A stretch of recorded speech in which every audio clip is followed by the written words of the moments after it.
good picture, Steve. Roger, roll, Discovery.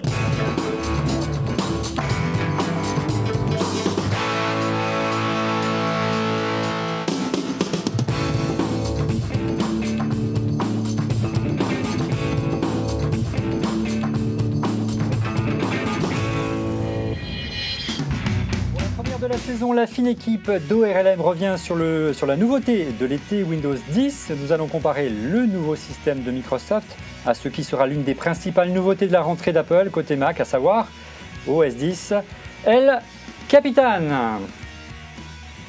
Bonjour à tous, je suis très heureux de vous retrouver pour cette nouvelle saison d'ORLM, alias On refait le Mac pour cette nouvelle saison. Regardez, nous avons pris place dans un nouveau studio, celui de Dailymotion. Merci à toute l'équipe de Dailymotion de nous accueillir désormais chaque semaine. Vous retrouverez donc l'émission en exclusivité sur Dailymotion tous les vendredis soirs sur le site de Dailymotion et également sur les sites de nos partenaires médias. Vous en avez l'habitude, Clubic, La Tribune et Belgium iPhone pour la Belgique. Mais avant de vous présenter nos chroniqueurs cette semaine pour cette première émission, place à notre sponsor.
Le disque dur, regardez, c'est une belle bête, le WD My Cloud Mirror, je l'ai entre les mains.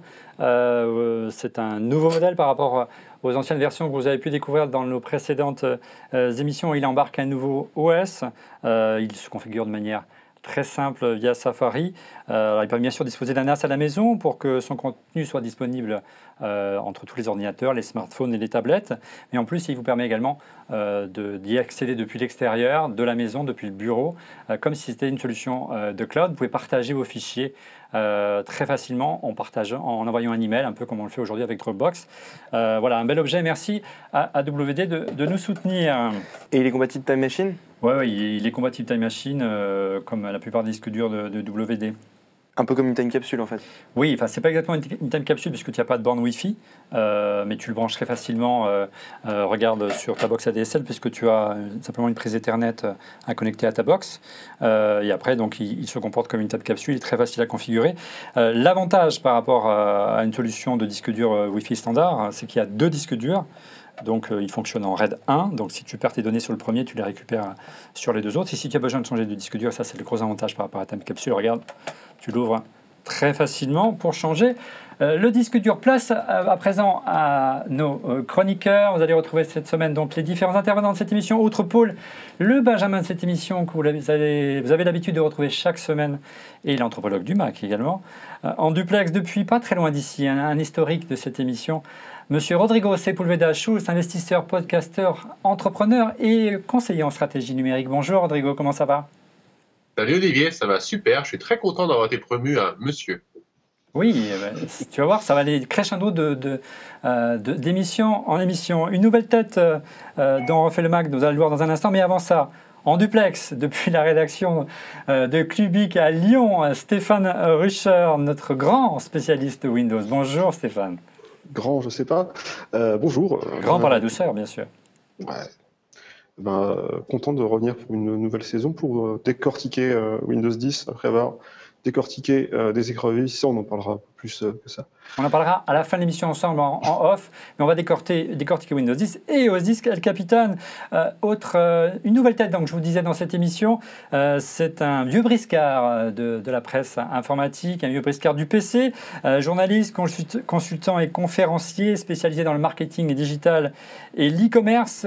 Monsieur Thierry Derouet. Bonsoir Thierry, comment ça va ? Bonsoir Olivier, ça va très bien, merci pour cette invitation. Bien, et vous allez voir qu'il n'a pas la langue dans sa poche, on devrait bien s'amuser ce soir. Et enfin, vous en avez l'habitude, la touche charme de cette émission, mademoiselle Fanny Bouton de fannysparty.com et de l'Actu Techno. Bonjour Fanny. Bonjour Olivier, et tu peux rajouter du magazine H+, le nouveau magazine sur la robotique. Nouveau magazine sur la robotique, très bien, elle est multicarte. Tu es où Fanny ? Je suis à Berlin parce que demain commence l'IFA. Voilà, donc tu es fin prête à faire le tour des annonces de Berlin. On fera ensemble, si tu veux bien, et puis avec Cédric qui est également qui va te rejoindre très vite, c'est pour ça qu'il n'est pas là ce soir. On fera le point la semaine prochaine des annonces de l'IFA ensemble, en même temps que la keynote d'Apple. Vous le savez, mercredi prochain, la keynote d'Apple. Nous serons en direct dès 18h30, soyez au rendez-vous, ici à Dailymotion. Vous le savez, Fanny, c'est la vigie du web, c'est elle qui récolte vos questions sur les réseaux sociaux, donc n'hésitez pas à envoyer des questions via le Twitter @onrefaitlemac. Et Fanny, je crois que tu as le résultat du concours, oui, qu'on a organisé lors de notre dernière émission avec Elgato. Souviens-toi, il y avait 5 Eve à remporter, 5 Eve Room, les premiers connecteur, capteur regardez, j'en ai un entre les mains, j'en ai même un complètement ouvert, voilà, c'est plus joli comme ça. Les 5 connecteurs compatibles HomeKit pour la maison, les premiers objets connectés compatibles HomeKit. Est-ce que tu as les gagnants, Fanny ?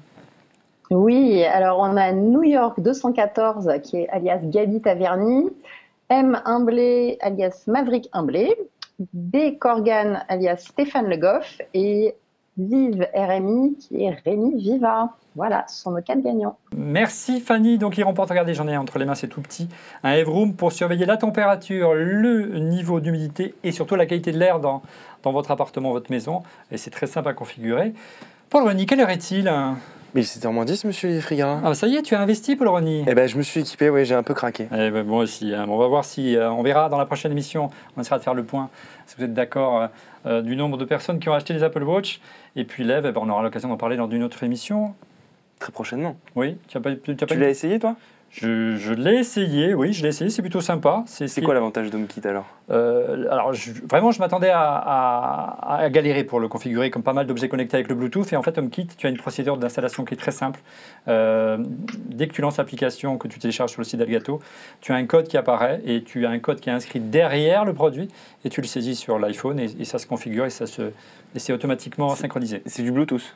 Oui, du coup, ça marche pas quand tu es loin de chez toi ? C'est du Bluetooth, effectivement. Alors, la particularité d'HomeKit, c'est bien de le préciser, c'est qu'effectivement, ça marche qu'en local lorsque votre iPhone n'est pas très loin. Mais on en avait parlé dans les rumeurs et ça s'est révélé vrai. Il se synchronise automatiquement avec l'Apple TV, de 3e génération. Bientôt et là, 4e.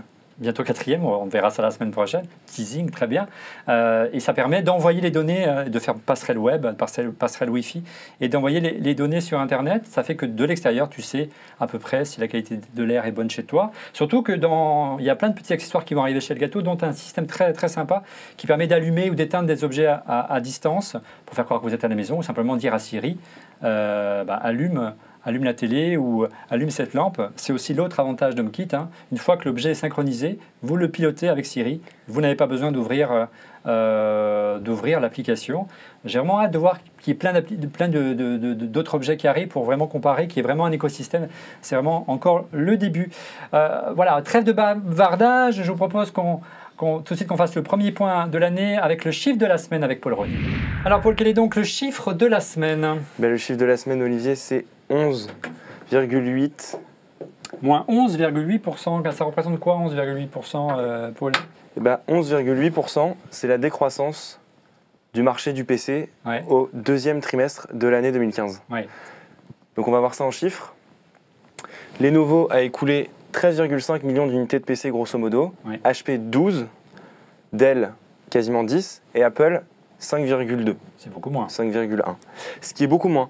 Mais si on regarde les chiffres en détail, par rapport au trimestre précédent, Lenovo accuse une perte de 7%, HP de 10%, Dell de 8%, alors qu'Apple elle, a une croissance de 16%. D'accord. Donc, Voilà. en clair, Apple est la seule marque sur le marché des ordinateurs aujourd'hui au niveau mondial. C'est En des chiffres croissance. mondiaux, hein, c'est Oui. IDC qui les publie. La seule marque en croissance. Alors, messieurs, je me tourne vers vous. Quelle est votre réaction? Comment vous analysez cette décroissance? On va commencer peut-être du côté de Stéphane. Il y avait urgence, puisque c'est des chiffres qui correspondent avant la sortie de Windows 10. Il y avait urgence pour que Windows 10 arrive pour doper le marché du PC, Stéphane. Ouais, je pense que c'est essentiellement lié à ça. Hein. Il y a l'attente de la sortie de Windows 10, je pense, pour acheter de nouveaux PC. Bon, il y a aussi effectivement une tendance qui est quand même plusieurs années.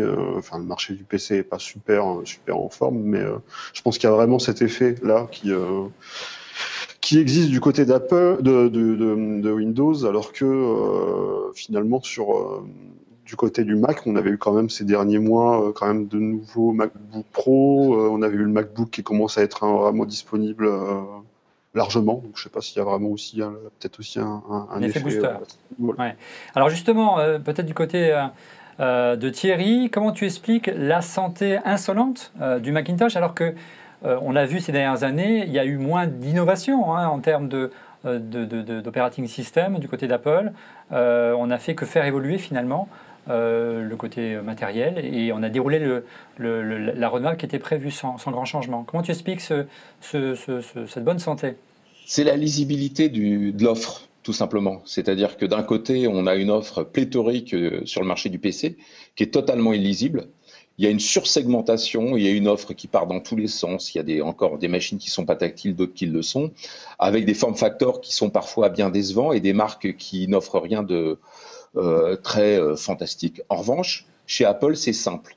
L'offre, même si elle s'est effectivement enrichie, parce qu'au départ, ils avaient très peu de matériel qui succédait. Aujourd'hui, on voit effectivement un marché qui commence avec un entrée de gamme qui est très cher, qui est aux alentours de 10 000 euros aujourd'hui pour une machine. Et puis, on voit cette montée en gamme jusqu'à des machines maintenant pro qui sont certes vendues en petite quantité, mais qui ont le mérite d'afficher clairement ce qu'elles font. Ouais. Le marché du PC est en déclin juste pour une chose, c'est pas que Windows 10 était si attendu que ça, c'est qu'il y a pléthore d'offres et c'est pas la même offre dans toutes les boutiques. Et aujourd'hui, pour s'y retrouver, on a encore des difficultés. Ouais.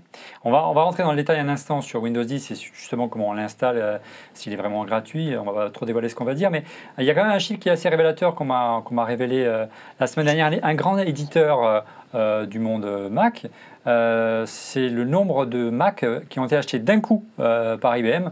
Voilà, pour info, allez, depuis le début de l'année, c'est une période de 6 mois, IBM a acheté 800 000 Mac à Apple. Donc c'est amusant puisque quand même IBM c'était l'ennemi d'hier. Le chantre du PC s'équipe en Mac. Paul, ça t'inspire quoi? Bah écoute, c'est vrai que c'est assez amusant. Bon, après, l'ennemi d'hier, je dirais même c'est l'ennemi d'avant-hier, parce qu'il ne faut pas oublier qu'Apple s'était quand même associé à IBM et à Motorola pour créer le PowerPC. Ouais. Donc c'est plutôt que Apple et IBM avaient un petit froid depuis 2006, 2005, le passage à Intel, et que ça s'est réchauffé avec ce nouveau partenariat qui est notamment autour de l'iPad. Et IBM propose maintenant d'équiper ses salariés en MacBook, et visiblement... Ils ont choisi le 800 000, ça fait tourner la tête. Je vous laisse imaginer 800 000 fois 1 000 euros, si c'est l'entrée de gamme. Je j'imagine qu'il y aura un prix, mais on verra dans les prochains résultats trimestriels d'Apple si ça se reflète. Alors, on va parler de Windows 10. C'était l'événement software de l'été.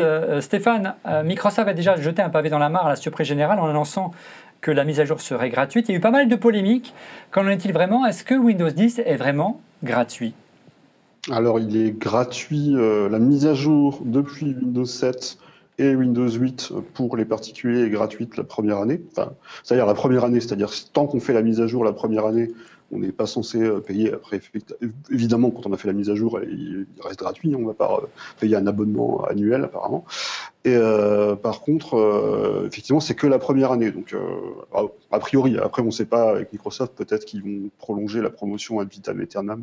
Donc, ce serait que la première année. C'est-à-dire qu'après, peut-être qu'il y aurait d'autres mises à jour payantes. C'est pas ce que m'ont dit les gens de Microsoft. Moi, ils m'ont fait comprendre. C'est ce qu'ils avaient. En fait, ils avaient annoncé une promotion pendant la première année d'existence de Windows 10. La mise à jour depuis 8 ou 7 serait gratuite. Voilà, mais après, pour les futures versions de Windows, les mises à jour seront elles aussi gratuites. C'est a priori. Oui, ça, je pense que de toute façon, à partir du moment où on a offert une mise à jour gratuite aux utilisateurs, je pense que de toute façon, avec les systèmes mobiles, notamment, on peut plus aujourd'hui faire passer le concept d'une mise à jour payante d'OS pour les particuliers au moins, en tout cas. Ça change juste que tu parles des futures versions de Windows. Sauf que normalement, avec Windows 10, c'est fini les futures versions de Windows. Ouais, Windows 10 devrait être le dernier Windows. Windows 10 est censé être le dernier Windows majeur, et toutes les autres versions seront des versions, des mises à jour incrémentales sur des service packs quelque part de Windows 10. Pour le moment, On sait jamais. Microsoft, des fois, il y a des petits changements entre-temps. Ouais, on va suivre ça avec intérêt. Vous le savez, donc il y a quand même une différence majeure de philosophie entre les deux systèmes, entre OS 10 et Windows. D'un côté, Apple pousse les utilisateurs à s'équiper de plusieurs machines. D'un côté, les tablettes, les téléphones et les ordinateurs. Microsoft se dirige plutôt vers l'hybride PC. On continue dans cette voie-là avec Windows 10, Stéphane ? Continue dans cette voie-là. Enfin, on passe même au stade supérieur même par rapport à Windows 8, c'est-à-dire qu'on a des applications universelles qui vont fonctionner indépendamment sur smartphone, tablette ou PC. C'est-à-dire que là maintenant, que ce soit de la tablette, ce qui est nouveau, c'est que même les applications universelles fonctionneront aussi sur téléphone, ce qui n'était pas le cas auparavant. Exactement, et également aussi sur Xbox One, hein, puisque la Xbox One va avoir une mise à jour cet automne, qui permettra aussi d'utiliser des applications universelles. Maintenant, il reste quand même, oui, c'est la suite de l'approche, mais il reste quand même deux systèmes. Il y a quand même encore le Windows 10 PC et tablette, et le Windows 10 mobile qui va sortir prochainement. Donc, on va en avoir un peu plus dans les prochaines semaines. La volonté, Stéphane ou Rodrigo, peut-être les deux l'un après l'autre, c'est de doper aussi par cette astuce, de faire des applications universelles, l'univers applicatif autour de Windows mobile, Windows 8 mobile, qui n'était pas un foudre de guerre de ce côté-là, c'est moins qu'on puisse dire. L'écosystème Windows Phone évolue quand même. Il y a effectivement moins d'applications, mais enfin, ça ne veut plus rien dire, le nombre d'applications, pour savoir si un environnement est meilleur qu'un autre. En revanche, une chose est claire, c'est la continuité, c'est-à-dire la logique applicative entre l'ensemble des écrans. Ça, c'est la question qui est posée, et on le voit bien aujourd'hui entre le côté desktop jusqu'à l'écran de mobile, comment arriver à le rendre totalement fluide. Et puis, on le voit bien aujourd'hui sous l'environnement Mac, on a l'habitude de passer d'un environnement à l'autre juste en commençant une activité, puis en la continuant sur un autre écran. Là, tout l'enjeu pour Microsoft, c'est de continuer ça et d'aller bien plus loin que Apple a été jusqu'ici. Ouais. En clair, il y a un petit passage en arrière quand même s'il y a une volonté de persévérer vers des produits hybrides. C'est une volonté de s'adapter automatiquement à un environnement en passant de l'environnement tablette à l'environnement bureau. Le retour du bureau automatiquement avec la souris, là il y a une volonté quand même d'un petit retour en arrière sur ce côté-là, Stéphane. Pas vraiment de retour en arrière, je dirais que c'est la même approche, mais vue d'une autre façon. C'est-à-dire que dans Windows 8, on avait le bureau qui était un petit peu caché, sous le tapis de l'interface moderne UI. Là, on a les deux qui sont plus ou moins à égalité, et là, avec la possibilité de passer facilement de l'un à l'autre. C'est un peu la même approche, mais vue d'une manière différente. Voilà. Plus facile quand même quand tu es sous PC, quoi. Oui. Ça me fait penser tous ces débats par rapport au form factor et tout. On va en parler probablement plus tard, mais ça me rappelle cette démo de Joe Belfiore qui était sur scène Microsoft, et qui prend un mobile, clairement un Lumia, et qui le branche à un écran, et d'un coup ça devient un ordinateur de bureau. Donc je pense que le débat est plus forcément sur le form factor, mais sur quelle est la plateforme que j'utilise au jour le jour, heure par heure. Et Microsoft veut passer au stade du dessus en proposant cette version de son système qui, au moins pour l'utilisateur final, semble lisser d'un appareil à l'autre. Ouais. Pour conclure peut-être avec Rodrigo sur différence de philosophie, avant de passer plus précisément sur les caractéristiques de l'interface de Windows 10 et de OS 10 El Capitan, avec Rodrigo, on sent quand même une volonté forte de la part de Microsoft d'aller vers le tactile. Apple, visiblement pour l'instant, ne veut pas y aller, hormis bien sûr sur iOS. Est-ce que tu penses que c'est le bon choix que fait Apple ? On l'a vu que dans les chiffres, ça se traduit nettement. Bien que si tu regardes dans Windows 10, on a vu apparaître des gestes, les gestes propres à macOS 10 avec le trackpad, qui apparaissent aussi. Donc voilà, même Microsoft, ce côté-là, a tendance aussi à suivre un petit peu Apple sur ce point. Je pense que Microsoft, historiquement, a toujours eu un marché dans l'entreprise, et que le marché du particulier était un marché secondaire. Apple, en revanche, était un marché essentiellement particulier, en dehors de quelques happy few, les designers, etc. Donc, ils viennent de deux mondes différents. Ils ont encore une très très grosse part de marché, Microsoft. et on se rend compte que les usages ont évolué depuis 5 ans vers la tablette. Moi, je vois très très souvent dans les aéroports des gens qui utilisent tantôt le mode tablette, soit tantôt le mode laptop sur la surface. Donc je ne pense pas qu'ils copient Apple, je pense qu'ils ont suivi la tendance de fond qui a été lancée par Apple, qui est sur la tablette. Ils accompagnent leur base installée des entreprises sur des formes facteurs un petit peu plus innovants. Mais sur la continuité, sur le temps, sur toute la journée, Windows Phone, pour ce que j'en comprends, pour ce que j'en vois, n'existe pas vraiment aujourd'hui. C'est un marché qui est à 99% quasiment dominé par Android et Apple. Donc sur le mobile, il n'existe pas. Sur le desktop, ils sont encore très présents, dans l'entreprise très présents. Sur la mobilité, ce que les gens emmènent avec eux, la tablette a fait son incursion et là, ils sont plutôt en bonne position. De ce que je comprends aussi, c'est le seul segment qui est en croissance dans le retail. Ouais. L'élément le plus important qui saute aux yeux lorsqu'on lance pour la première fois l'interface de Windows, c'est le retour du menu de démarrer, Paul. Oui, c'est vrai que c'est assez amusant parce que Microsoft a même été jusqu'à l'inclure dans cette petite vidéo de présentation où on voit le menu démarrer de retour. Donc, il avait été tant décrié parce que dans Windows 10, il avait disparu et il est revenu dans Windows 8. Il n'est pas vraiment revenu, mais en fait, ce qui se passait, c'est qu'au lieu d'avoir un menu démarrer, on se retrouvait sur l'écran des tuiles et ça a complètement perdu les utilisateurs, ce qui peut se comprendre. Donc là, on retrouve un menu démarrer en fait qui combine à la fois cette espèce d'écran métro, si je puis dire 2.0, mais compacté à droite en fait des vrais menus du menu démarrer. Il perd quand même quelques fonctions par rapport au menu démarrer emblématique, je dirais, de Windows, notamment ce qu'on pourrait appeler les cascades. C'est-à-dire, je passe ma souris sur un élément, il y a une cascade qui apparaît, puis une autre cascade. Donc, on perd quand même, à mon sens, une partie de l'essence du menu démarrer, mais c'est un bon choix que de l'avoir réintroduit parce que les utilisateurs n'ont pas suivi du tout la logique de Microsoft avec Windows 8. Donc c'est logique qu'ils reviennent, c'est un bon point, mais il évolue beaucoup et c'est aussi un très bon point. Thierry, qu'est-ce que tu as pensé du retour emblématique du menu démarrer ? Microsoft, avec ses systèmes à tuiles sur Windows 8, a complexifié complètement l'approche j'allume, j'accède directement à une application. Là, ils reviennent effectivement un pas en arrière parce que c'était très amusant de remarquer que sous Windows 8, ce qui permettait d'aller vite, c'était les raccourcis clavier.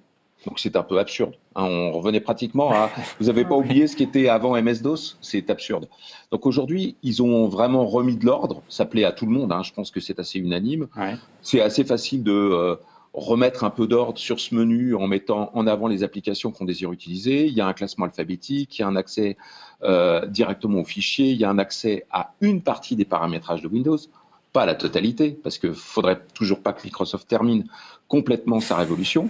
Mais c'est pas moi qui l'ai dit, Thierry, pour une fois. La bonne nouvelle, c'est que ça arrête de perturber. Et ce que disait Rodrigo est juste, c'est que Windows est essentiellement utilisé en entreprise et qu'en entreprise, on a autre chose à faire qu'à se demander « Ah, je vais peut-être regarder ce gros dashboard qui est devant mes yeux et je vais essayer de trouver l'application dont j'ai besoin pour aller vite travailler. » Bon, c'était très esthétique, mais sur des écrans qui ne sont pas tactiles, mettre une interface tactile, franchement, c'était pas la meilleure invention de l'année. Ouais, d'accord. Fanny, tu en as pensé quoi du retour comme ça, du menu démarrer, du retour de l'environnement historique du PC on ne force plus la main aux utilisateurs à basculer dans un environnement tactile.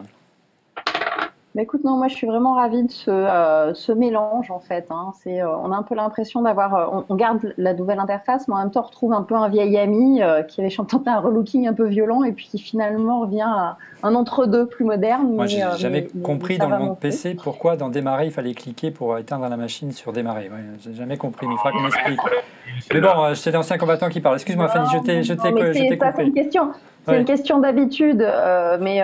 Oui, il faut cliquer sur démarrer pour arrêter la machine, c'est une question d'habitude, effectivement. Si tu veux. Mais voilà, on retrouve vraiment plein de petits trucs, et du coup, ça redevient plus naturel. C'est-à-dire que c'est vrai que Windows 8, même au bout de 2 ans, j'y retrouvais pas toujours mes petits, et là, sous Windows 10, ça y est, tout est redevenu normal, donc c'est cool. Bon.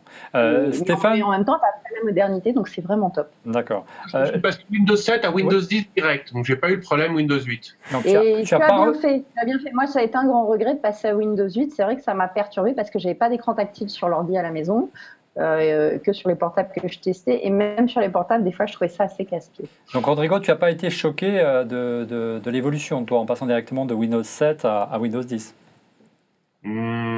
Alors moi je vais être très très honnête avec vous, j'ai pas de PC. Mais tu sais que tu peux installer Windows sur Mac, tu es au courant, hein? Alors, Non, c'est mal, c'est sacrilège. Il y a d'excellentes solutions Même moi, je de le fais. virtualisation qui font ça, qui Donc, moi, permet de faire tourner sous macOS 10, Windows 10 de manière impeccable, que ce soit du côté de chez Parallels ou du côté de chez VMware, mais on aura l'occasion d'en reparler dans cette émission. Donc, je l'ai installé Windows 10 avec Parallels 10 et avec Parallels 11. Je vais regarder après, ça va un petit peu plus vite. Et avant, j'étais aussi sur Parallels et je m'en sers pour toute une machine virtuelle. Écoute, le sentiment, c'est que quand tu fais le contrôle panel au début, j'ai l'impression de regarder un Windows Phone. D'accord. Hein? C'est un peu l'esprit, d'ailleurs. Hein. C'était l'esprit de Windows 8. Hein. Mais tu te retrouves dans le Windows depuis toujours, qui est Windows 95. Et la vraie question, je me suis dit, ça sert à quoi Windows 10 à part lancer des applications Windows? C'est un super lanceur, très bien, c'est noté. C'est sympathique, c'est une surcouche. On avance du côté des interfaces avec une disparition, cette fois-ci Stéphane, c'est la fin des charmes de Windows et l'apparition d'une barre des tâches plus puissante. Est-ce que tu peux nous détailler un petit peu la fin de charme de Windows? Il y avait du charme dans Windows? Non, franchement. Il y avait du charme dans Windows. En fait, c'était la barre. Ils avaient traduit ça, je crois, par la barre d'icônes. C'était la traduction officielle en français. La Charms Bar en anglais. Et disons que c'était une interface que je trouvais, moi, personnellement, pas mal pour le tactile. Qu'on appelait depuis le pouce droit. Je trouvais ça assez sympa. Par contre, qui était complètement absurde sur un usage clavier-souris. Et là, effectivement, on revient à la barre des tâches qui récupère du coup un accès, bien sûr, au menu démarrer, mais aussi à la recherche, on en parlera plus tard, j'imagine, et aussi aux applications ouvertes. Donc, on retrouve un petit peu plus il y a moins de coupures, en fait, on a moins l'impression de quitter en permanence le bureau et on reste plus dans le même environnement. C'est quand même plus cohérent, je trouve. Allez, on va parler un petit peu d'OS 10, de l'interface d'OS 10. Elle n'a pas énormément évolué avec le capitaine Paul. C'est le moins qu'on puisse dire. Quasiment pas, si ce n'est peut-être l'arrivée d'un nouveau système de multifénétrage. L'arrivée d'un nouveau système de multifénétrage et d'une nouvelle police. Voilà. Ouais. Donc c'est les deux grandes avancées en termes d'interface, sachant que le multifénétrage baptisé SplitView chez Apple, qui correspond un peu au Snap de chez Microsoft, est en deçà de ce dernier, puisque chez Apple, on peut en fait depuis Mission Control ou le bureau, en cliquant sur l'icône verte longtemps, créer en fait deux espaces qu'on peut redimensionner avec deux applications ou deux fenêtres de la même application pour travailler en simultané, mais en plein écran. Comme avec iOS 9, le prochain iOS 9 sur l'iPad. Exactement, c'est la même fonction. Sauf que sur Windows, il y a cette fonction, mais qui permet de le faire avec 4 applications et qui est à mon sens beaucoup plus puissante en fait. Donc SplitView, c'est bien, c'est agréable pour travailler, surtout sur des petits écrans comme ceux des MacBook. Après, voilà, j'aurais aimé qu'Apple, quitte à copier, le fasse complètement. Ouais. Stéphane, Thierry, vous êtes d'accord avec Paul? Snap plus puissant que SplitView sur Windows, plus puissant qu'OS 10 sur le multifénétrage, sur le multitâche?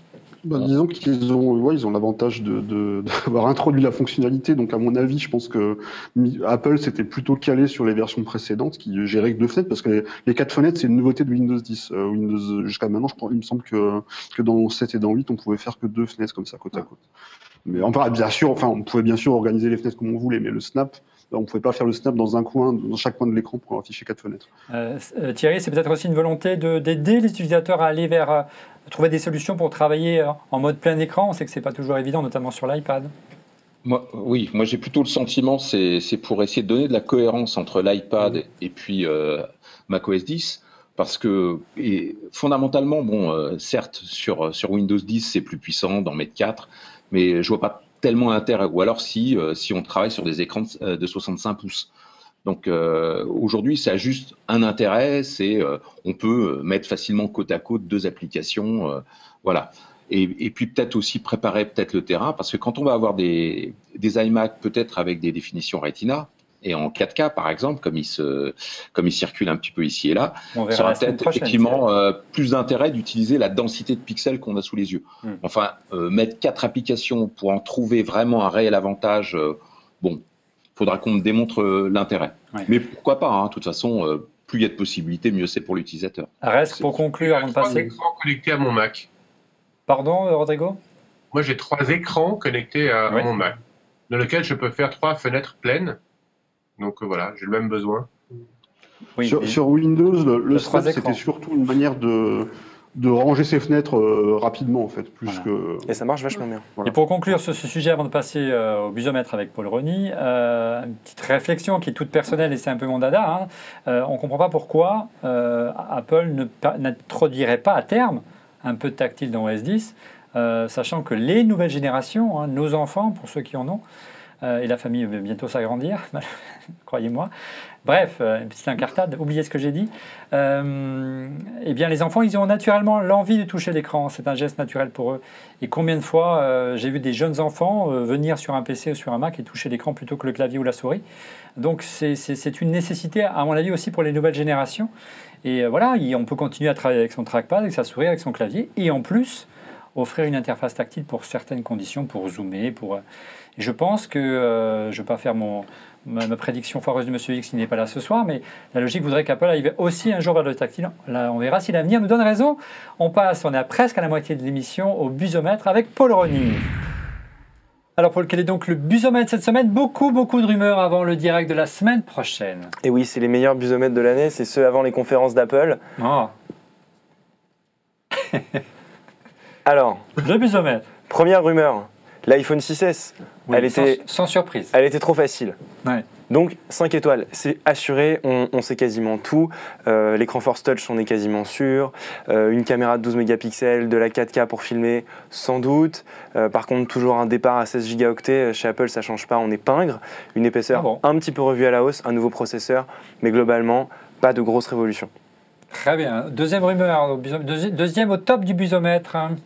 Un nouvel Apple TV. Ah! Un nouvel Apple TV, ça fait des mois et des mois et des mois qu'on en parle. Il arriverait enfin. Le fameux bouquet de chaînes ne serait toujours pas prêt. Apple n'arrive décidément pas à se mettre d'accord avec les distributeurs. Bien qu'il y ait des rumeurs qu'Apple lancerait son propre studio pour produire des séries, des films à la Netflix, mais on aura l'occasion d'y revenir la semaine prochaine. Donc un nouvel Apple TV qui serait un peu plus gros, un peu plus épais, avec une nouvelle télécommande révolutionnaire qui pourrait servir de manette et de contrôleur pour Siri, une nouvelle interface, bref, un bel objet. Ouais, le prix, révolutionnaire, je ne sais pas, mais avec un trackpad en gros. Voilà. Même le prix vous fera rire, entre 150 et 200 $, donc entre 200 et 250 € chez nous. Voilà, reste à savoir si elle sera disponible en France aussi tout de suite. Il n'y a pas de raison. On peut parler d'une bouteille de champagne si tu veux. Oui, ça fera que la deuxième. Moi, on me souffle dans l'oreillette que ce serait avant tout une console de jeu. Mais voilà, on me souffle dans l'oreillette. Effectivement, j'ai oublié de le mentionner. Ouais. Troisième rumeur. Un iPad mini 4, objet très cher à notre cœur ici chez ORLM, l'iPad mini, qui l'année dernière avait été un peu maltraité avec la version 3 qui est ici. C'est son modèle fétiche. C'est son modèle fétiche qui n'avait en gros reçu qu'un capteur Touch ID. L'iPad mini 4 serait quant à lui un iPad Air 2 mais réellement compacté, donc avec un iPad Air 2 mini. Très bien. Voilà. Quatrième rumeur.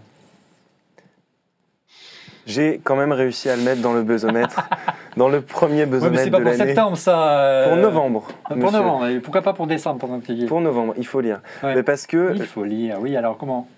L'iPad Pro arriverait en novembre. On a encore entendu des rumeurs. Les analystes de chez KGI en parlent quasiment tous les jours désormais. C'est quasiment sûr, on vous le promet depuis des mois. Ça arrive. L'iPad Pro est presque prêt. Alors pourquoi pour novembre et pas pour octobre? Ça, on ne sait pas. Parce qu'il n'y aurait pas d'iPad Air 3 cette année. Et donc? Il n'y aurait pas d'iPad Air 3, donc peut-être pas d'événement en octobre. Je ne mettrais pas ma main à couper, moi, non si plus. j'étais KGI. Hein, mais... il y aura un iPad mini 4 peut-être à cet événement le 9 septembre. Pas d'iPad Air 3, pas de nouveau Mac, et peut-être un événement Mac et iPad Pro en novembre. Ouais. Pourquoi pas un iPad Pro avec un OS 10 tactile? Avant Noël. On sait pas. En tout cas, on a vu passer pas mal de photos volées, de châssis possibles de l'iPad Pro. Ça va arriver un jour ou l'autre. Allons-y pour la dernière rumeur de la semaine. La dernière rumeur, elle nous touche plus spécialement ici, puisqu'on parle de Mac. Voilà, de nouveaux iMac Retina, rumeur qui était en baisse, mais qui remonte grâce à un brevet qui a été divulgué par 9to5Mac et Patently Apple. Apple a déposé un brevet qui lui permettra, dans un avenir très proche, de construire des ordinateurs quasiment entourés de glace, piégés dans du verre en fait. En clair, un vrai nouveau design pour l'iMac. Un vrai nouveau design pour l'iMac. Qui n'a quasiment pas évolué dans sa philosophie depuis 2005. Ouais. Voilà. Chouette, bien une rentrée haute en couleur du côté d'On refait le Mac. Ça fait plaisir. On passe maintenant à la mi-temps de Fanny, aux questions que vous posez à Fanny sur Twitter. Allez Fanny, quelles sont les questions? Tu as des questions sur Twitter cette semaine? Alors en fait, j'ai pas vraiment des questions, c'est plus moi qui ai posé une question. Je leur ai demandé s'ils étaient plutôt Windows 10 justement ou El Capitan, nos chers auditeurs. Et donc on nous a répondu. Alors il y a Fab qui dit il y a juste à espérer que El Capitan soit moins infâme que Yosemite, le Vista d'Apple. Donc Ouais. voilà, il y en a un autre qui a dit chez ma mère, on reste sur Windows 10. Par contre, chez moi, le capitaine, Mac n'est pas une machine pour les utilisateurs occasionnels. Donc voilà. Et puis sinon, non, on a quand même beaucoup de fidèles au Mac en fait, toujours. Mais bon, en même temps, pour les auditeurs de Refait le Mac, c'est normal. Oui, même si on s'élargit d'émission en émission. Petite réaction peut-être de la part de Thierry. C'est vrai qu'OS 10 est pas mal décrié. On en parlera en conclusion de cette émission, et notamment la version Yosemite pour sa stabilité. Apple fait un peu de Microsoft ces dernières années, non? Bah oui. Et après tout, pourquoi pas eux? On va dire que les développements sont assez complexes aujourd'hui à maîtriser, les délais sont complexes à maîtriser. En plus, c'est très ambitieux ce que fait aujourd'hui Apple, hein. On a vu des bugs dès le départ, ça a été plus ou moins corrigé. Et puis cette nouvelle version, outre cet aspect esthétique, c'est surtout, on va dire, de l'optimisation. Mais c'est pas le Vista. Allez, arrêtons parce que On le dit souvent, hein. non. Yosemite, Vista, c'est le Windows Vista du Mac, hein. non, Vista, ça avait été énorme. Il y avait eu des boulettes sur boulettes. C'était un bricolage fait à la hussarde avec une interface qui était complètement inepte par rapport à une base matérielle qui ne fonctionnait pas et qui n'était pas adaptée. On prenait vraiment les utilisateurs pour des gogos. Il faut se souvenir des clés USB qui, soi-disant, allaient augmenter la taille mémoire vive des appareils. Bien sûr. Voilà un concept qui est intéressant. On a eu quand même des trucs énormes. Non, là surtout de la partie ce qui est reproché essentiellement à Apple, c'est d'avoir voulu aller trop vite, puis ce changement d'interface. Enfin, voilà, ça peut-être a un peu chahuté, et puis surtout sur le côté applicatif et l'aspect compatibilité. Et puis c'est vrai que quand un Apple crash, c'est très mal vu parce que c'est censé être le point fort d'Apple. Mais non, ça ne crache jamais un Apple, sauf avant le début de cette émission, mais ça ne crache jamais. Merci Thierry. On passe maintenant aux fonctionnalités de Windows 10 et d'OS 10 et le Capitaine. Après l'interface, on va parler aux fonctions marquantes de Windows 10 et d'OS 10 et le Capitaine. Et la killer fonction, si on avait une à retenir, Stéphane, bien sûr, c'est Cortana. Oui, Cortana, donc la réponse de Microsoft à Siri et aussi à Google Now côté Android, qui était déjà sur les smartphones, Windows Phone depuis la version 8.1, et qui arrive donc sur le desktop avec recherche vocale, mais aussi au clavier. Donc ça, c'est plutôt pas mal d'avoir les deux. Après, dans les faits, notamment sur la version française, moi j'étais quand même assez déçu pour l'instant de ce qu'on pouvait faire avec. Ça renvoie quand même très très souvent vers une requête web en fait. Il va chercher sur Internet un peu. C'est vraiment une vraie copie de Siri en clair, ce que tu es en train de me décrire. Non, c'est ça? C'est un peu ça, ouais. Disons que je pense, les démonstrations de Microsoft étaient assez impressionnantes et je pense que le potentiel est là, mais c'est vrai que pour l'instant, c'est peut-être encore un peu limité. On sait qu'entre les versions anglaises, les versions françaises, il y a souvent des grands écarts pour des questions de gestion de base de données, mais on a vu que Siri avait tendance à progresser même sur l'Apple Watch, donc a priori, il n'y a pas de raison qu'il ne débarque pas un jour sur OS 10. C'est fou que Apple, qui a initié les assistants vocaux, délaisse autant le Mac aujourd'hui avec Siri. On pourrait dire qu'Apple délaisse le Mac pour bien d'autres choses, mais si on parle de Siri, effectivement, c'est très étonnant. Alors, le système, en plus, au-delà de ce système de dire on a un assistant vocal, une des fonctions qu'Apple aime bien mettre en avant, c'est l'accessibilité de ces machines aux personnes qui sont handicapées pour X raisons. Donc, qu'il n'y ait pas un assistant vocal, qui est une manière de donner un accès à ces appareils de manière simple, c'est très étonnant. C'est un vrai défaut. C'est un vrai défaut, c'est embêtant, surtout qu'à mon avis, Siri est prêt, c'est une brique à implanter, c'est peut-être compliqué, ça demande du temps, peut-être que le hardware n'est pas là, mais j'ai des doutes. Je pense franchement que c'est une décision purement... Voilà, ils n'ont pas vu vraiment, on sait qu'Apple aime bien simplifier la vie de ses utilisateurs, ils n'ont pas vu pourquoi. Ouais. Je vous invite à aller voir la petite vidéo qui passe derrière moi sur le site de Clubi que vous avez, c'est très drôle. Vous avez compilé les réponses les plus rigolotes de Cortana, vous allez voir, c'est assez sympa. Thierry ou Rodrigo, concrètement, est-ce que vous pensez qu'un assistant vocal c'est vraiment utile ou ça reste un gadget? Paul insistait beaucoup sur les personnes handicapées notamment, les malvoyants également, pour que c'était un assistant idéal. Pour le reste, il ne fait pas grand-chose aujourd'hui. On peut dire que, à titre personnel, je trouve ça complètement absurde jusqu'au moment où je l'ai utilisé avec la Watch. Là, ouais. C'est drôle parce qu'on peut dicter des messages directement pour répondre à des SMS. Ça fonctionne très bien, c'est pertinent. Maintenant, parler à mon Mac comme parler à mes PC, Là, j'ai quelques doutes sur l'intérêt parce que c'est quand même des grands moments de solitude, surtout aujourd'hui quand on est sur des espaces de travail partagés. Et puis, d'autre part, on va tous dire, hein, avec Siri, on s'est beaucoup marré, on s'est beaucoup amusé. Oui. Maintenant, ce que offre Google est quand même nettement plus performant que tout ce que peut offrir, jusqu'à preuve du contraire, Apple et même Microsoft. Mais c'est nettement plus invasif. Ah ben ça. C'est plus invasif, mais il y a plus d'intelligence en clair, c'est ça. Hein. Mais on a vu également que du côté d'iOS 9, il y avait une volonté d'implémenter l'intelligence et on aurait pu penser que ces développements auraient pu aussi profiter au Mac sans être invasif. Oui, invasif, c'est le bon mot. Ouais, c'est le bon mot. Et là, encore une fois, Apple a privilégié la tablette. Bien que ce ne soit pas forcément le secteur le plus porteur. Je rappelle que le Mac rapporte plus d'argent que la tablette aujourd'hui. Hein, comme quoi, juste retour des choses un petit. Oui. Chez Facebook, ils vont ajouter des humains derrière pour répondre à des questions. Hein. Comme quoi, l'intelligence artificielle, parfois. Oui, ça me rappelle un peu la musique, mais j'y crois pas trop tellement à cette théorie, Thierry. Oui, Fanny. Bah, d'ailleurs, le fait de mettre de l'humain, c'est c'est une des possibilités qui est envisagée derrière des robots humanoïdes. Au-delà de l'intelligence artificielle, c'est que quand c'est des questions qui commencent à être trop poussées, on va remettre justement des humains. Le robot connectera un humain derrière pour pouvoir répondre à la question. On continue sur les fonctionnalités avec une fonctionnalité forte de OS 10 avec l'arrivée de Yosemite, c'est Andolph et Continuity. Il y a l'équivalent, je ne sais pas si on peut appeler comme ça, mais il y a une volonté de continuité aussi dans le monde PC avec Windows 10, avec Continuum. Alors qu'est-ce que c'est Continuum concrètement, Stéphane? Toujours volonté de favoriser l'émergence d'un appareil hybride. En fait, c'est plutôt de favoriser la transition entre le mode desktop et le mode tablette. C'est-à-dire qu'avec Continuum, on peut indiquer, par exemple, avec une surface, quand je branche mon clavier, je passe en mode desktop avec le menu démarrer, le bureau et les applications en mode fenêtre. Et quand je déconnecte le clavier, on va se retrouver en mode tablette avec les applications qui tournent uniquement en plein écran et plus de menu démarrer. Hein. L'écran, on retrouve un petit peu l'équivalent de l'écran d'accueil de Windows 8, c'est pas tout à fait quand même. Donc, voilà, donc la continuité, c'est la continuité dans le travail, c'est-à-dire pas la continuité entre son téléphone, l'iPad ou le Mac, c'est-à-dire mon téléphone sonne, je peux décrocher sur l'iPad ou sur le Mac. Si je commence à taper un email sur mon iPhone, je peux continuer sur l'iPad ou le Mac. On n'est pas dans cette configuration-là encore avec Windows 10, Stéphane.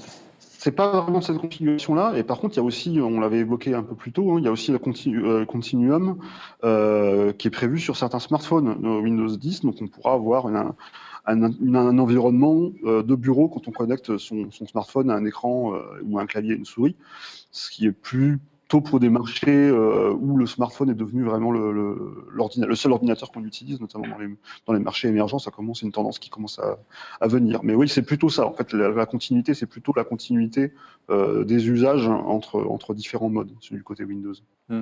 Concrètement, Thierry, tu en as pensé quoi de cette fonctionnalité d'évoluer donc du mode tablette au mode PC de manière un peu naturelle? Je reste un peu dubitatif.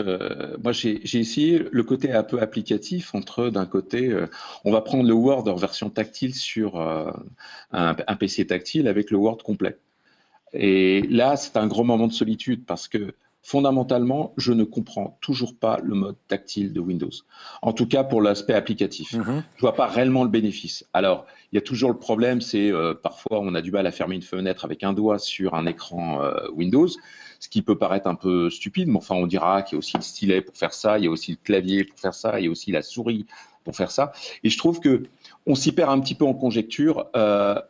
Moi, je reste quand même dubitatif. Alors, c'est peut-être un peu mon côté vieux gland, hein, peut-être là-dessus sur l'aspect technologique. Je ne me permettrai pas, mon cher Thierry.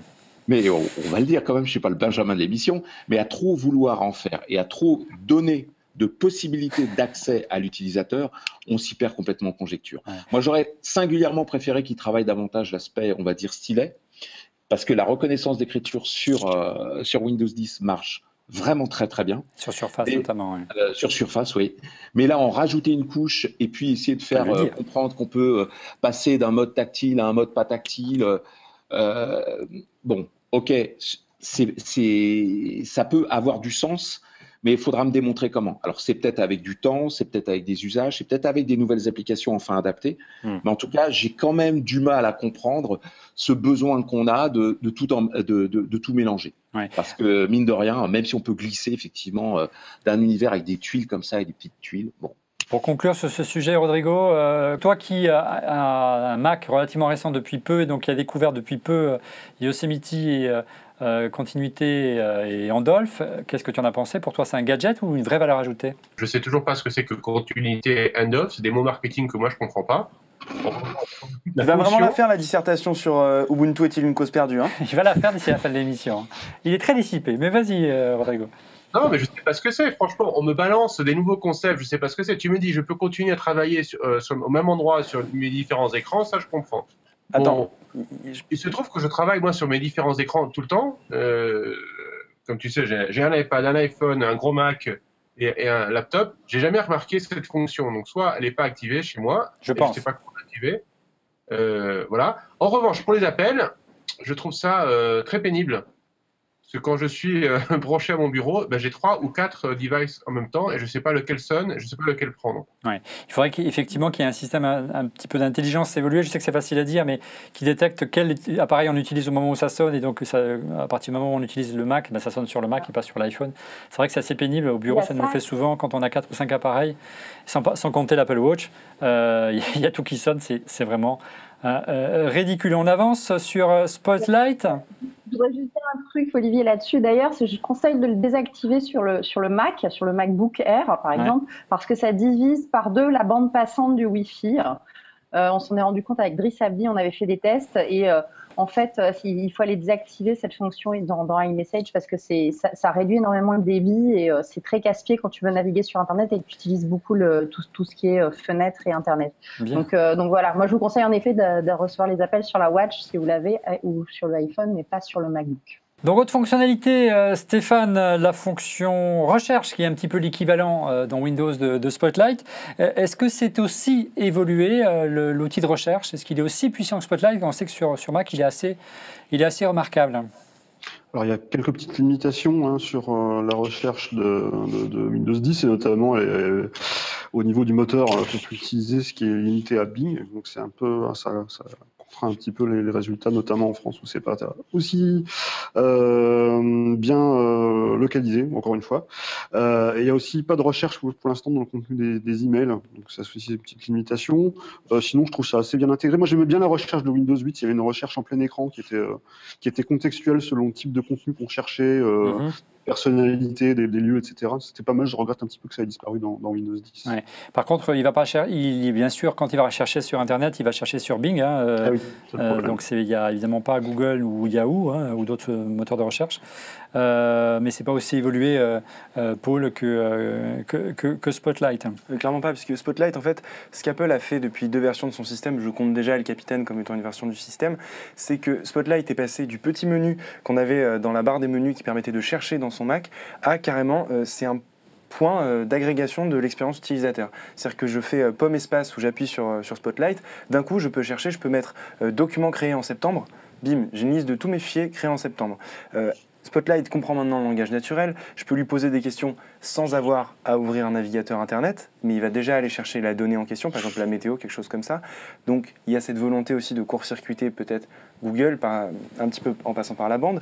Donc Spotlight aujourd'hui c'est plus qu'un moteur de recherche, c'est vraiment un point d'ancrage de l'expérience utilisateur d'OS 10. Et on le voit beaucoup aussi, cette évolution dans OS 9, mais on aura l'occasion d'en reparler dans cette émission. Windows 10 s'inspire beaucoup d'OS 10, également avec le centre de notification, qui est assez proche de ce que fait Apple, mais on va plutôt s'intéresser à l'autre grande nouveauté, si vous êtes d'accord, de Windows 10. C'est un événement sur la plateforme PC, Stéphane, c'est la disparition d'Internet Explorer. Oui, alors disparition, ou pas tout à fait, parce qu'il reste encore des petits bouts d'Internet Explorer par-ci, par-là.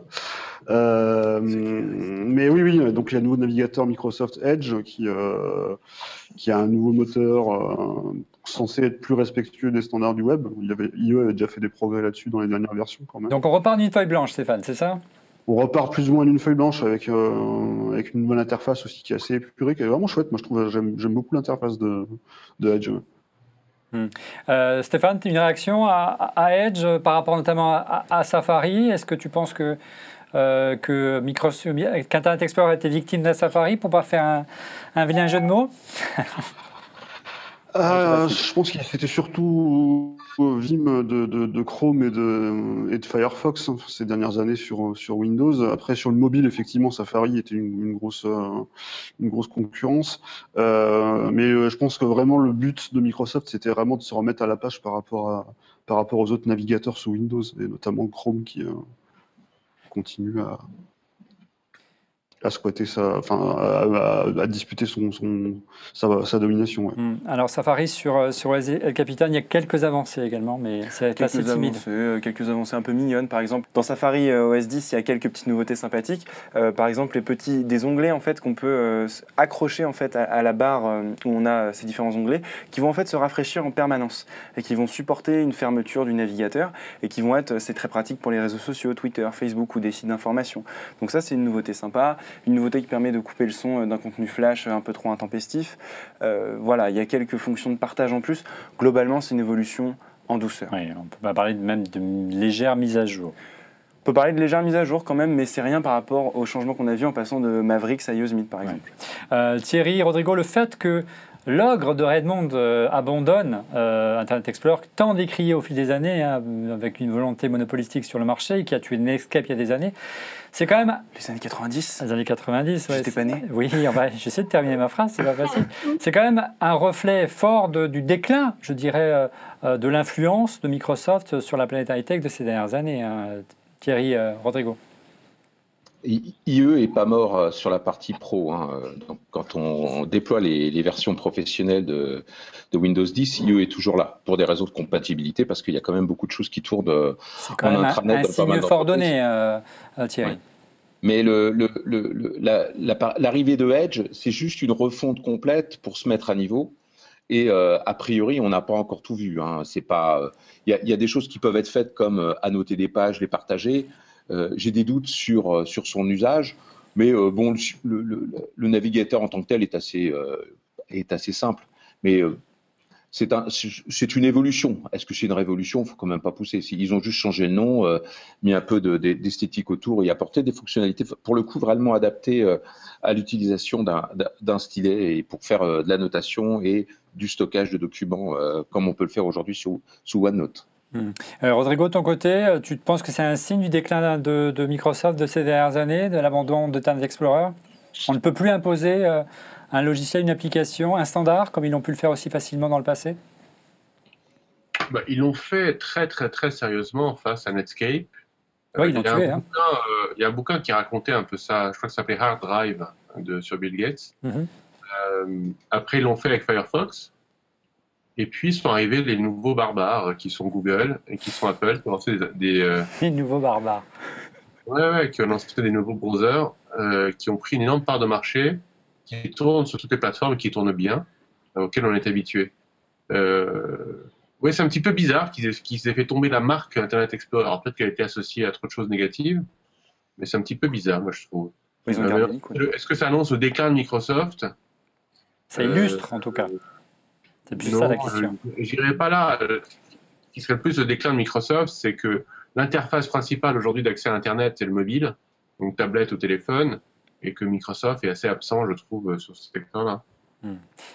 Merci Rodrigo. Les tout derniers points de cette émission à Windows 10 face à OS 10 et Capitan. Je trouvais intéressant qu'on regarde ce qu'il y avait de livré avec Windows 10. Vous le savez, dans OS 10, il y a des applications préinstallées. Alors, bien sûr, il y a iTunes, bien sûr, il y a iLife. On ne sourit pas, Paul. Qu'est-ce qu'il y a concrètement d'applications qui permettent de travailler, qui permettent de ranger ses photos, de les retoucher, de faire un peu de musique? Est-ce qu'il y a l'équivalent dans le monde Windows, Stéphane? Plus ou moins. Alors, il y a une application photo, notamment, qui est pas extraordinaire, mais qui permet de faire le job et qui s'intègre bien avec OneDrive. Il y a notamment maintenant avec un nouveau lecteur audio, Microsoft Groove Music, qui a aussi un service de streaming à l'Apple Music qui existait déjà avant. C'était l'application Xbox, en fait. C'était Xbox Music avant. Voilà, il y a des petites choses comme ça. Il y a les versions gratuites, enfin les versions universelles d'Office, qui sont juste à un clic disponibles sur le Windows Store. Mais c'est vrai qu'il y a peut-être, il manque des choses. Oui, par rapport à OS X, on n'a pas par exemple d'équivalent, on n'a plus vraiment d'équivalent développé activement d'un iMovie, même si ça a perdu de son intérêt maintenant, ou d'un GarageBand. Ça, c'est vrai qu'il y a des choses comme ça qu'on n'a pas vraiment encore sous Windows et qu'on aura peut-être probablement Surtout qu'on n'utilise pas forcément le Mac pour ça aujourd'hui, voire carrément la tablette, voire même son téléphone. Aujourd'hui, en conclusion de cette émission, qu'est-ce que vous avez pensé de Windows 10 ? Qu'est-ce que vous pensez de la bêta d'OS 10 et le Capitaine ? Est-ce que, selon vous, les contrats sont en partie remplis ? Est-ce qu'en clair, Microsoft, aussi bien Microsoft qu'Apple, seront pardonnés des erreurs du passé, que ce soit avec Yosemite ou avec Windows 8 ? On va commencer, avec Thierry. On doit passer au confessionnal, c'est ça? Oui. En tout cas, pour les deux, on peut dire que oui. En tout cas, chez Microsoft, il n'y a pas de doute, puisque la version finale étant arrivée, Windows 10, on peut dire clairement, c'est une réussite. En plus, ça se déploie vite, ça se déploie relativement facilement. Moi, j'en ai installé à peu près une dizaine de versions. Parfois, les gens ne savaient même pas qu'ils y avaient accès. Ils ne pensent pas que c'est gratuit. Voilà, c'est assez nouveau chez Microsoft. Oui, mais il fallait savoir qu'il y avait une icône, on clique dessus et ça se passe. Ouais. Parfois, ça peut être très lent quand on a des lignes ADSL pas très performantes. Mais en tout état de cause, le contrat est là, tout fonctionne, il y a aucun souci. Il faut juste éviter de faire des mises à jour, parce que si on partait de Vista, puis Windows 7, puis Windows 8, et puis là, vaut mieux réeffacer et puis tout réinstaller. Pour ce qui est d'El Capitan, je dirais qu'il faut voir. Moi, je suis comme Saint Thomas, je ne crois que ce que je vois. Les promesses sont là, et elles n'engagent que celles qu'il est, comme d'habitude. Maintenant, c'est pas fondamentalement des choses révolutionnaires qui sont attendues du côté d'Apple, si ce n'est effectivement une meilleure écoute et puis surtout une prise en compte du fait que ça doit être smooth, propre, ça doit pas planter. Voilà. Ouais. Alors, Rodrigo, Apple avait beaucoup à se faire pardonner avec Yosemite, justement, que ce soit propre et de corriger pas mal de petits défauts et de bugs qui ont compliqué la vie de pas mal d'utilisateurs de Mac tout au long de ces 12 derniers mois. Ouais, je comprends pas en fait pourquoi on fait tout ce beans autour de ces nouvelles versions de système d'exploitation. Concrètement, en tant qu'utilisateur, je ne vois pas ce que ça m'apporte. Et au passage, je sais que c'est un rendez-vous annuel, auquel on va dire tiens, il y a une nouvelle version de OS 10, mais au passage, tout au long de l'année, à date improbable, on m'envoie des software updates pour mettre à jour.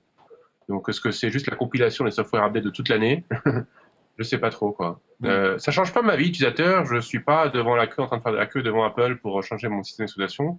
Celui que j'ai fonctionne plutôt bien. Il y a des petits bugs ici et là, mais plutôt bien. Ça remplit mes besoins. Encore une fois, je l'ai dit tellement de fois. On est arrivé à un niveau de maturité, suffisant. Ouais. Puis moi, j'ai besoin de bosser, quoi. C'est bon, quoi. J'ai fini de bidouiller avec mes machines et tout ça.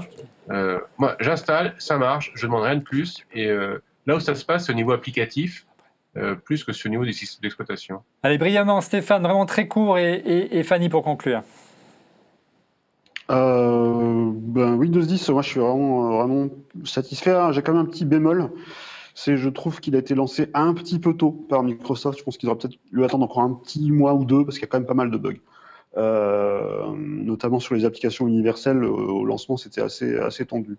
OS X, El Capitan, j'ai franchement pas eu beaucoup de problèmes moi avec Yosemite. Alors j'ai dû être assez chanceux et du coup j'ai pas vu encore beaucoup de différences par rapport à El Capitan.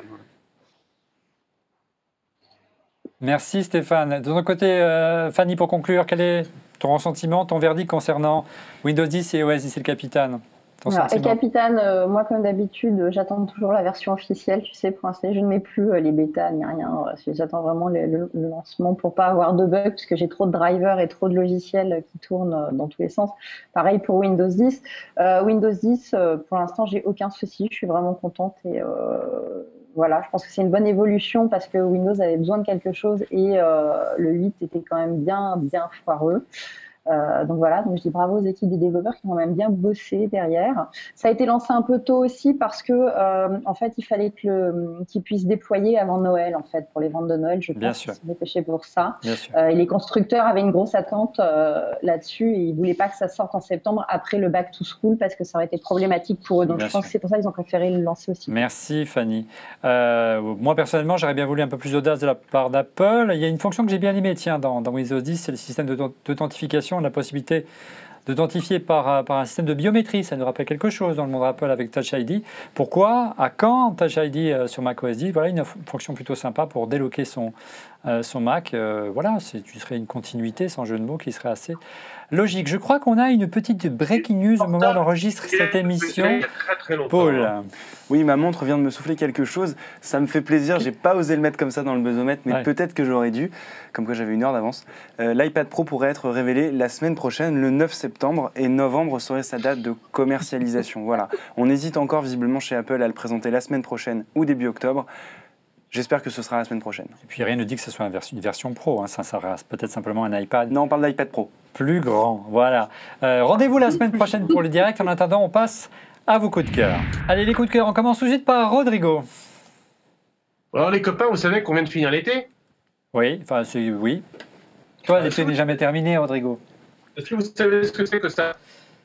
Ça ressemble à un club de golf? Une canne pour marcher. Une arme.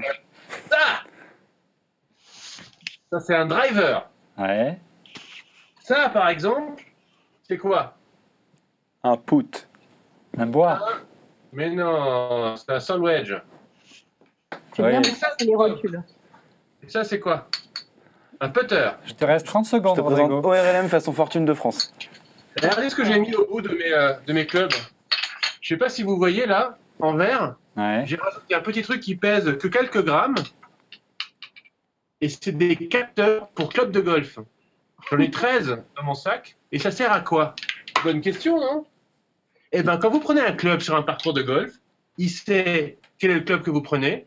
Et quand vous tapez le deuxième coup, en s'associant au téléphone, il calcule le GPS, donc la distance de votre coup. Et du coup, il peut vous présenter votre parcours, toutes les statistiques, à la fois par les trous, mais également par les clubs auxquels vous jouez. Remarquable, Rodrigo. Donc, par exemple, si je fais un parcours, je vous montre là, il vous montre que ce trou-là, je l'ai fait en je ne sais pas combien de coups, à 3 ou 4 coups, nombre de putts, etc. automatique. Et vous téléchargez chacun des parcours à chaque fois. Je crois qu'on a compris, Rodrigo. Allez, coup de cœur suivant, rapidement, merci. Ben, tout à l'heure, Thierry nous parlait de l'intelligence artificielle en très mauvais termes négatifs. Moi, je vais vous présenter une petite appli de chez Beyond Verbal, ça s'appelle Moody's. Vous enregistrez quelqu'un pendant 20 secondes et ça vous calcule par rapport à une base de données quelle est l'émotion ou l'humeur de la personne qui est en train de vous parler. Moi, tout à l'heure, quand je vous présentais le club de golf, j'étais friendly. J'étais en friendliness. Très bien. Merci, Rodrigo. Savoir si vous ment, par exemple. Voilà, on va essayer ça la prochaine fois qu'on va interviewer quelqu'un de chez Apple. Ça va être intéressant. Du côté de Stéphane, quel est ton coup de cœur ce soir? Alors, mon coup de cœur, c'est un jeu sur iOS et Android. Il s'agit de Pac-Man 256. C'est un remake de Pac-Man en mode infini, donc le labyrinthe est infini. Le retour. Et c'est réalisé par ceux qui avaient fait Crossy Road, qui était un jeu qui avait très très bien marché déjà sur iPad et sur iPhone. Et c'est vraiment très très sympa. Il y a plein de bonus, il y a des petites choses qui renouvellent vraiment la sortie du studio de Pac-Man. Voilà, c'est très très bon jeu, gratuit avec des in-app purchase, mais on peut les désactiver, je crois. On peut désactiver, avoir des crédits illimités en payant 8 € pour acheter le jeu, et ça les vaut, franchement. Merci Stéphane. Thierry, de ton côté, ton coup de cœur? Moi, c'est pas très original, mais c'est juste pour bosser. C'est Microsoft Office en version Mac. Alors, je sais plus si ça doit être la version 2016. Je sais plus parce qu'il n'y a plus de boîte, ça se télécharge automatiquement. Bon, c'est une petite boîte, j'en ai une ici. En fait, c'est la boîte d'Office 365. Voilà, mais tu as. Moi, je m'y abonne en ligne depuis de nombreuses années. Voilà. Donc, ça coûte 10 € par mois. C'est utilisable par 5 personnes. Donc, c'est assez rentable. Et puis, ça s'installe sur toutes les machines.